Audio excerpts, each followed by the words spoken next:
Come on, Stinky, you got us in trouble. Who got who in trouble? Just a thought. You know, it's a funny movie. I like to laugh. I like to joke. I like to watch movies like that, but you can't turn to Hollywood to see how to parent. It's never going to work. That's a funny look at a parenting philosophy. If you really get down to it, it should break your heart. They make fun of the stinky kid. A few years ago, I read a book. If you've never read it, I encourage you to get it. It's a 3-part series. The first one is called A Boy Called It, or A Boy Named It. I might have it wrong, something like that. I've talked about that before. It really set me on a different course in my own life as I was learning and healing and realizing some of the things that I had been through that were normal, but they weren't right. In the 1900s, maybe you can finish this sentence. This is how parenting was performed. Spare the rod, spoil the child. Except they didn't do it biblically. They did it with a anger and a ferociousness, which Pastor Steve talked about last week. And so we had, in those days, the early 1900s, probably up until about 1970, 75, 80, somewhere in there, it was this idea of what goes on in the home stays in the home. How you raise your kids is your business. If you've never read that book, I'll clue you in. This little boy had been abused pretty much his entire life by his mom. He was one of 3 siblings. She didn't abuse the other ones until they took him out of the home. But the day they took him out of the home, there were so many warning signs. But the day they took him out of the home, he showed up at school, and there was no skin on his arms from the elbows down. And you think, how can that be? You got to understand, in those days, what went on in the home stayed in the home. And child abuse was an acceptable form of parenting. We call it spare the rod, spoil the child. We called it discipline, but it wasn't discipline. It was corporal punishment.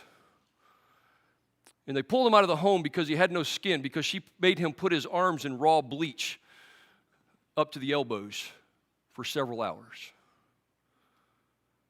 And so when he went to school, he didn't even realize that he was in that much pain, but he literally had no skin on his arms from the elbows down.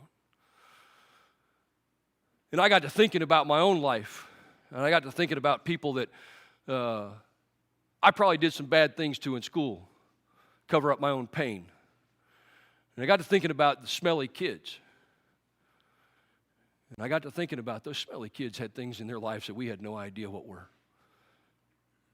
It's funny in a movie, but it's not funny in real life. In the 1900s, the early 1900s, that was parenting. And then we had this pendulum swing somewhere between 1970 and 1980 something. We went from spare the rod, spoil the child to everybody gets a participation trophy. Right? Everybody gets a trophy. You get a trophy for showing up. You know, be careful. What is an E in grading? Yeah, my grandson shared with me the other day that he got an E. He was on track to get an E, and I said, "What's an E?" And he goes, "Well, I didn't turn any of my homework. I mean, you got an F. No, we don't get Fs anymore. We got an E." What? I mean, come on. You got to put something in to get something out, right? I mean, you either do it. What's an A today? Anybody care to guess?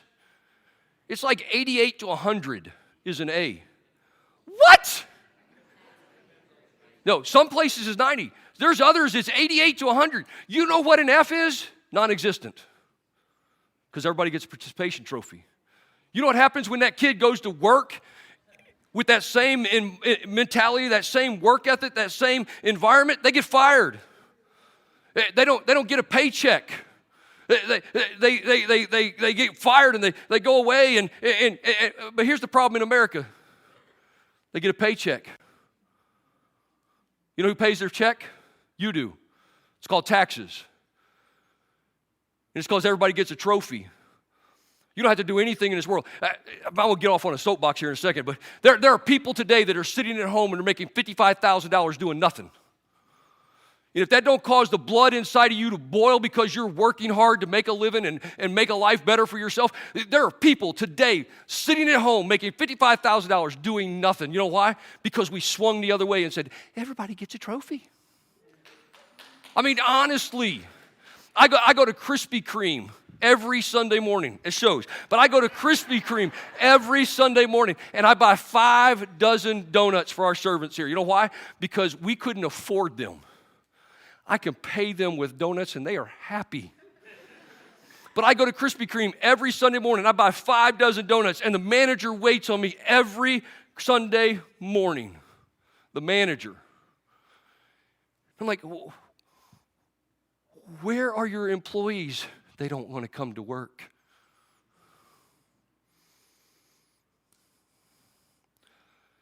What in the world? So somewhere we went from this spare the rod, spoil the child, which is wrong. When it's not done biblically, it's wrong. Pastor Steve talked about that last week. All the way over here, well, if you wake up, I'll give you a check. We tutored for a little while in a school on the peninsula, and I had teenagers tell me, I got to go home today to get my stupid check. That's how they referred to it. I got to go home today to get my stupid check. I said, what are you talking about? They said, well, I had a baby, and because I had a baby, I get a check every month. We call it the stupid check. I can be stupid and get paid every single month. And that's what they called it. You know what happened when we started, and I'm getting way off. You know what happened when we started training these kids how to do problems in school? They lit up. They believed in themselves. They understood that they could be more than a stupid check that showed up once a month if we would just train them.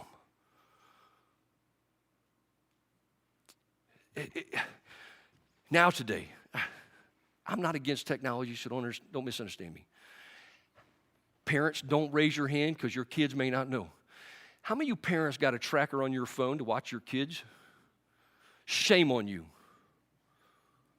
How many of you parents would have wanted a tracker on you that your parents could have watched what you did?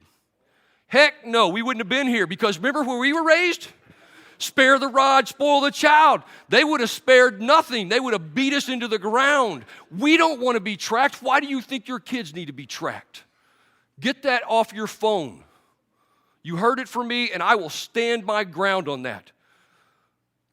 If you aren't training your kids to when they can go out on their own, that you can trust them to do what you trained them to do, that's not on them, that's on you.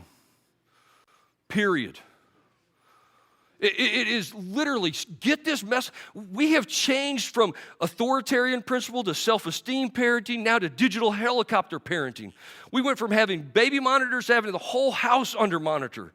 We went from weekly emails we went from progress reports to where you get a weekly email of how your kid's doing on their grades and on their tests and on their projects. You know what you're doing? You're creating dependence instead of independence. You're creating an environment of kids that are utterly dependent on you to make the decision for them instead of them making their own decision. That's why kids won't get up and go to work, because they know if they don't go to work, they can live in your basement and you'll still pay all the bills. I mean, it's just reality. I mean, you know who you're fighting against on Facebook? These dependent kids living in the basement on their mama's dime. Just let them go. It's not your problem. Cell phones that provide tracking and continual communication for decision making. That's what we're at today. The iPad and the iPhone are key ingredients of modern parenting. I mean, listen. We all have something. We put our kids in front of the TV. You put your kids in front of the iPhone or the iPad. How many times you go to a restaurant and you see a kid staring at an iPad? You know why you're staring at an iPad? Because that's what you train them to do at home.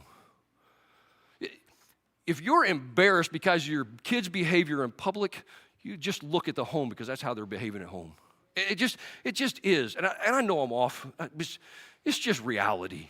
But we've got to do something different. Pastor Steve talked about the discipline years, 0 to 5. Right and wrong, actions and consequences. Everybody know there's good consequences, right? What's rewarded is repeated. Get that in your head. What's rewarded is repeated. If all your kid ever gets your attention is all the negative things that they're doing wrong, guess what they're going to keep doing? The negative things, because it's attention. When you stop just beating them down for all the negative things and start noticing what they're doing right, guess what they're going to start doing? What's right? Because they want the same thing you want, attention. They want to be loved. They want to know that somebody cares for them. They're going to do what's rewarded. And so it's just actions and consequences, authority and obedience. That's the early years, 0 to 5. If you get that right, if you get that foundation laid, then you lay a foundation where training can take place. You have to get the discipline right. It's like a toddler. You raise your voice appropriately. If your toddler picks up something metal and goes towards the light socket, what do you do? What do you do? If your 12-year-old picks something metal and goes to the light socket, help yourself. Or am I wrong? No, your toddler doesn't know better. Hopefully by the time they're 12, you have trained them and they understand that there are consequences for that stupid action. And if you don't know it, I'm going to let you do it. It's reality. Hey, I got shocked the other day playing with electricity to get that stupid fan working out there. It happens. 6 through 12, you're trying to teach independence. So you have a 6-year-old. You're teaching them how to tie their shoe. You do whatever it is. You tie their shoe for them. All right, now watch me. I'm going to tie the shoe. Untie it. Now you tie. They try. They tie your shoe. You know, you do this for a couple of months. All of a sudden, they tie their shoe one day. Great, now you tie your own shoes. No, you tie it for No, you tie your own dang shoe. If you keep tying it for them, what are they going to do? Wipe my butt? No. You figure out how to wipe your butt or it's going to be raw, right? Sometimes you have to let them experience things. That's part of the training. You got to go through the negatives. Some of y'all still wiping butts. Just saying. The goal of the training years is turning productive, healthy actions into habits that will allow them to have skills and values they'll need one day to live on their own as productive members of the society. I didn't have that definition. I might read it again, probably won't. Here was my definition. Get out. I want to raise you in such a way that when it's time, you get out. Fly the nest, leave the coop, bring back my baby birds. You with me? Because if I've done my job as a parent, and I want to say this up front, I was a terrible parent. Terrible. Ask my kids. They have permission to tell you everything. Why? Because I don't want you to be terrible parents. I am a much better grandparent. Much better. My daughter will tell you straight up. My grandson sits in here somewhere. He will tell you straight up. Outside of his dog, I'm number one. That does my heart good. But I want to raise you to go be productive in society, that you can be very beneficial, not just to yourself, but to those around you. And so practice. Training and practice. Practice is really just training, right? You just, practice makes, no it doesn't. No it doesn't. Permanence and habits, that's exactly right. It does not make perfect. Because how many of you guys have been practicing this? How many of you go to a doctor, into his medical practice? How many of you walk out of there as sick as when you walked in? If practice makes perfect, you wouldn't walk out of there sick. You with me? Practice is just practice. It's literally just what you do to create a habit. In the sports world, we call practice making muscle memory. And so I played baseball from second grade through high school. And so I was terrible from second grade through probably 10th grade, 9th grade, the end of 10th, somewhere in 9th and 10. I started actually, you know what I learned to do second through 9th grade? Juggle. Because I sat on a bench a whole lot. So I learned to juggle. But you know what I was learning when I was juggling? Hand-eye coordination.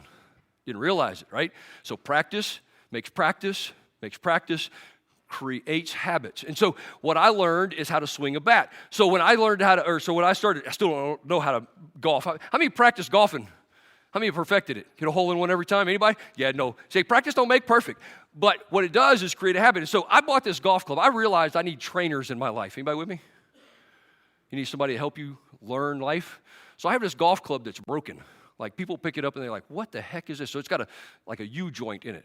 And so if you hold it straight, that shaft will be perfectly straight, very rigid.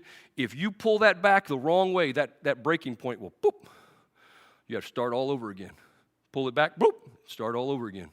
Eventually, you'll learn how to pull that club back, and it'll stay straight all the way up. And then you get up here and forget what you're doing and hit you in the head. Poof, that only happens a couple of times. And you realize I have to pull that club back a certain way. And the whole time, you're teaching your body, you're teaching your muscles how to swing that club. And then when you get it right, you can go all the way down and through the ball and drive that ball as far as any other club in your bag. But what you do is you create muscle memory in your body so that when you go, you see, practice is just practice. So that when real life comes along, you can do the right thing.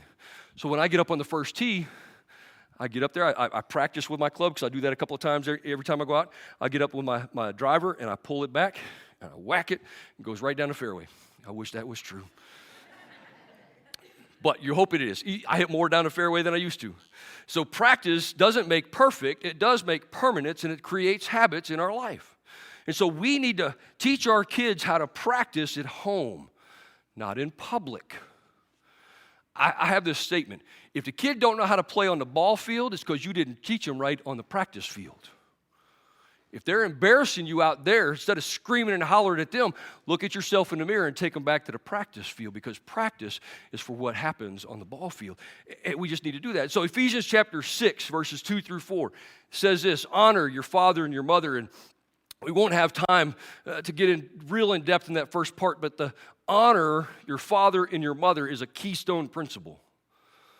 What's a keystone principle? If you get that one down, so many other things will just flow naturally from it. If you can teach them. How many of you grew up calling your mom and dad and more senior people in your life, yes, ma'am, no, ma'am, yes, sir, no, sir. And we got to this, everybody gets a trophy phrase. Don't call me that. I ain't that old. You know what you're teaching them? Dishonor. You can say that's old-fashioned. No, it's biblical. If you teach your kids to say yes, ma'am, and no, ma'am, yes, sir, and no, sir, and mean it, if you train them, if you teach them, when they go out in public and they have a face-to-face with a boss and they're very polite and they're, like the other day, I got pulled over by a cop. All right, I'm going to hey, I'll tell you anything. So how do you know a few years ago they made it illegal for cops to pull you over for an expired inspection sticker or lights? That's not true anymore. Ask me how I know. I got pulled over. I wasn't speeding. I wasn't doing anything wrong. But I made a decision to test that theory. And Kelly, none of my cars are inspected right. Kelly's car was due in December. I watched him in the mirror. He slammed on his brakes. We were doing 55. He slammed on his brakes, but he had to go way up about a half a mile. And I saw him turn around. I thought, well, what's he turning? He's got to be the trucker. I ain't doing nothing wrong. Nope, it was me. He pulled me over. He said, you got a license and registration? I said, yes, sir. I already had my license out. Kelly was looking for registration. He handed it to him, and he goes, pulled you over for that. I thought, well, that's impossible because that's illegal. He gave me a ticket. I thought, no problem. I'll just got to go to court and pull up the statutes and say, see, you can't pull me over. I didn't do anything wrong. They changed it. Fair warning. Get your cars inspected. Training. But the way I approached that officer was, yes, sir, no, sir. That was natural to me. That was normal to me. That's why I talk to people. I wish we'd get back into the environment where we stood up when women entered the room to show honor to them. Get back to where we opened doors for them, to where we honored them. Why? Because it is more than just that. It creates a respectful society that will do the right thing regardless of anything else. It's a foundational keystone principle. Honor your father and your mother, which is the first commandment with a promise. Think about this. God gave us a promise with that. If you will honor, if you will demonstrate honor, here's what it says: so that it may go well with you and that you may enjoy long life on the earth. You want to have a joy-filled life? Practice honor first and foremost. Then he goes, fathers, guys, listen up. Do not exasperate your children. Instead, bring them up in the discipline and instruction of the Lord. And so he gives us a contrast. We can exasperate our children, or we can bring them up with discipline and instruction. Training, that's the word training where it says discipline. It's corrective training. Exasperation is something no loving parent would ever do intentionally, but we all do it unintentionally all the time. You ever take your kid out in public and you tell them, you better be on your best behavior, but you let them run wild at home?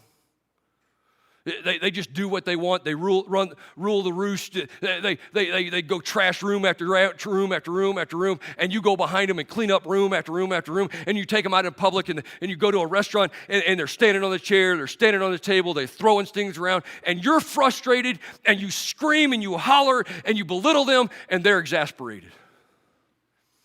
But they're doing exactly what you trained them to do at home. That's exasperation. Your kids in public are a reflection of their home life. I can remember making this bad mistake. I'd tell my kids all the time, better not embarrass me in public.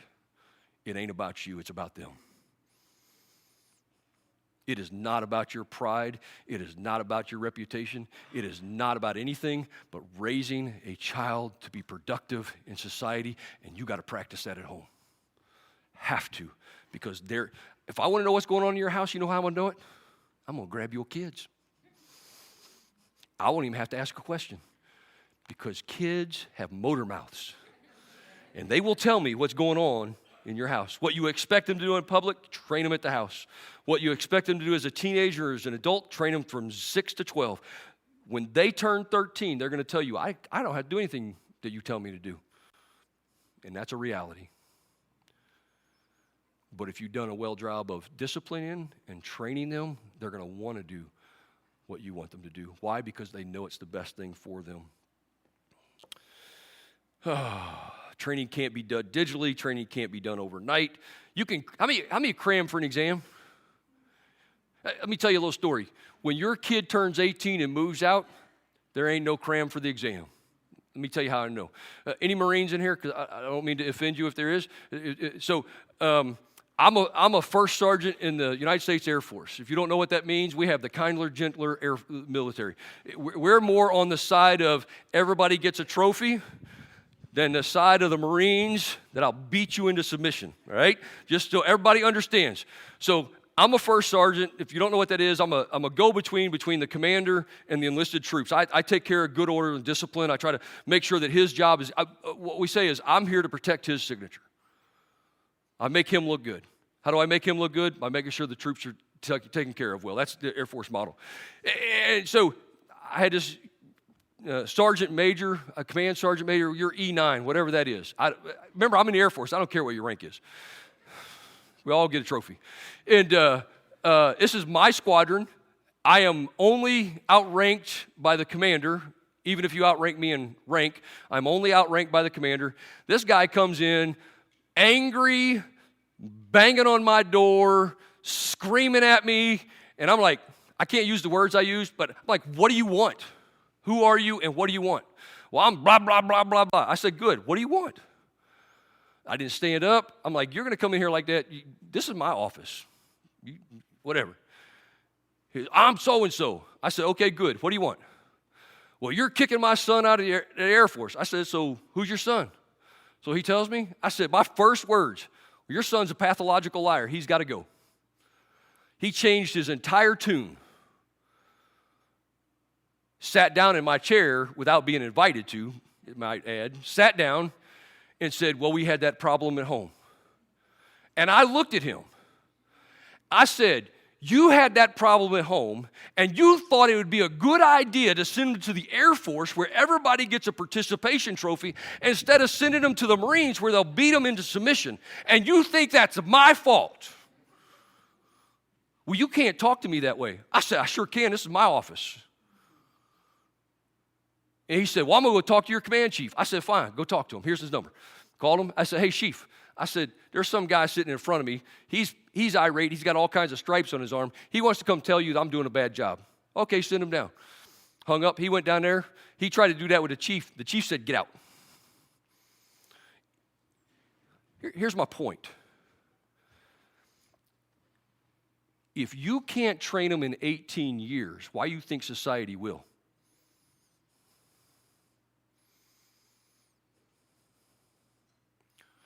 He knew his son was a pathological liar, and he couldn't do anything about it. My guess is he never got out of the discipline years and put his thumb on his son, thinking that's going to make him change.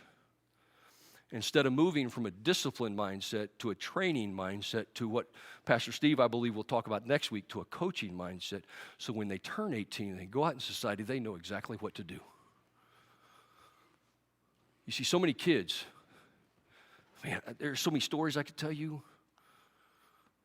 So many kids walk out of the home so defeated, they think they're going to do whatever they want.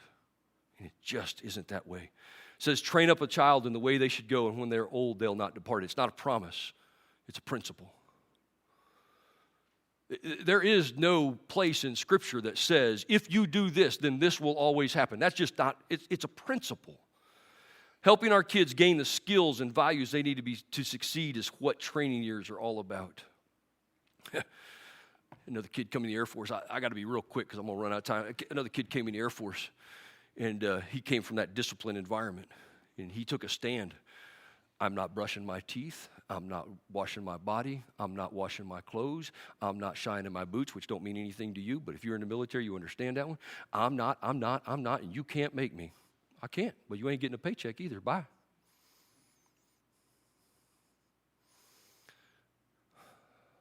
The world is a rude awakening when it's done right. The unfortunate part is everybody gets a trophy. All right, Mother's Day is coming up real quick. I'm not against Mama's Day. I'm against Mama Day cards.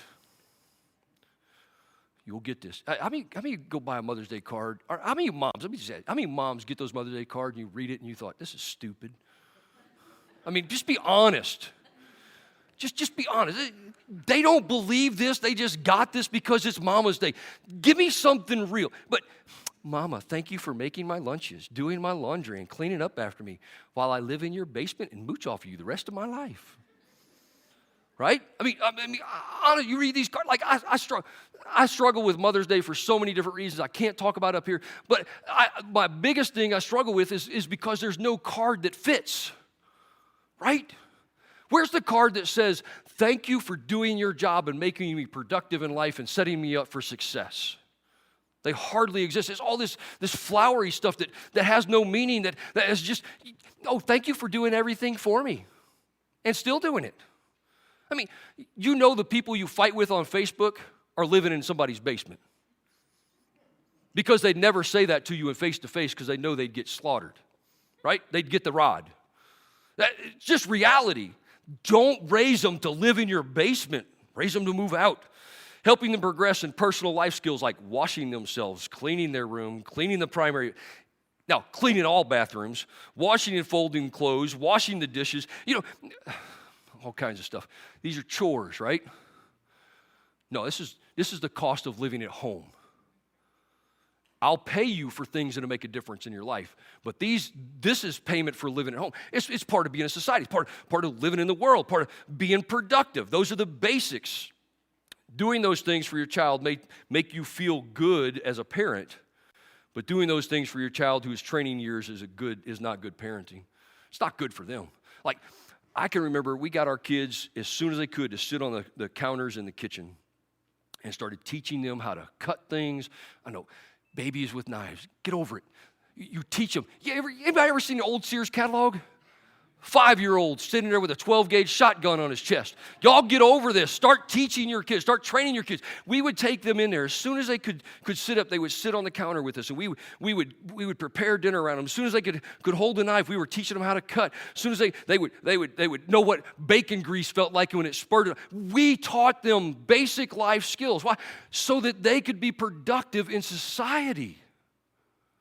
Let me just share with you one of the proudest moments. I've had many, but one of the proudest moments, because I tell you, I screwed this up with my kids. One of the proudest moments that I had with my son, he got his first job, little Italian restaurant.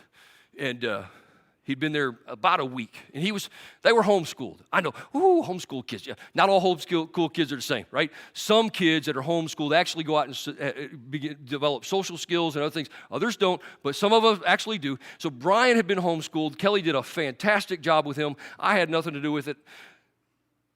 He goes to his first job. Within a week, the owner of the restaurant comes to Brian and starts a conversation with him. Brian's telling me, I said, well, how'd that conversation go? He said, it actually went really good, Dad. I said, well, what was the gist of it? He asked if I knew any more homeschooled kids like me. And that welled up inside of me to know that somebody within a week recognized the work ethic and the integrity and the honesty of somebody that I helped raise. That is my goal. That should be your goal. We had a lot of other issues, so don't think I got this right. I'm going to have to wrap this up. Good gosh.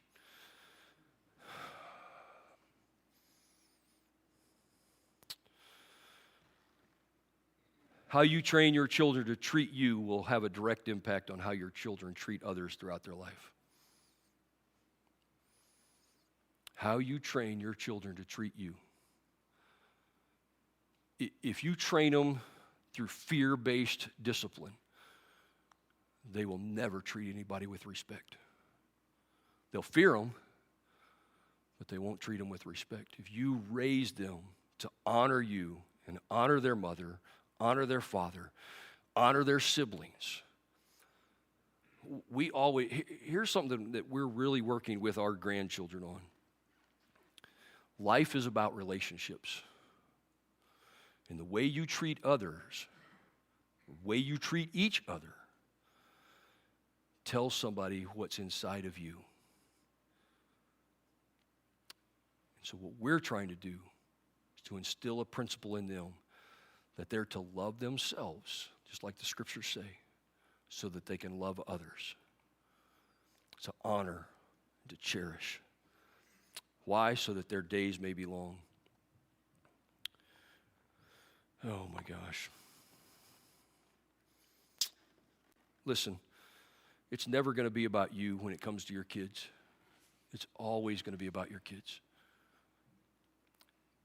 Even when they're grown, like Pastor Steve talked about last week, even when they're grown, I think one of the greatest connections that you can have with your kids is that when they don't have to be, they want to be friends with you.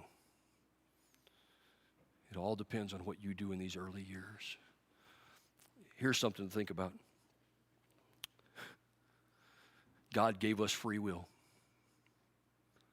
He could have made us just to love him, right? Because he's God.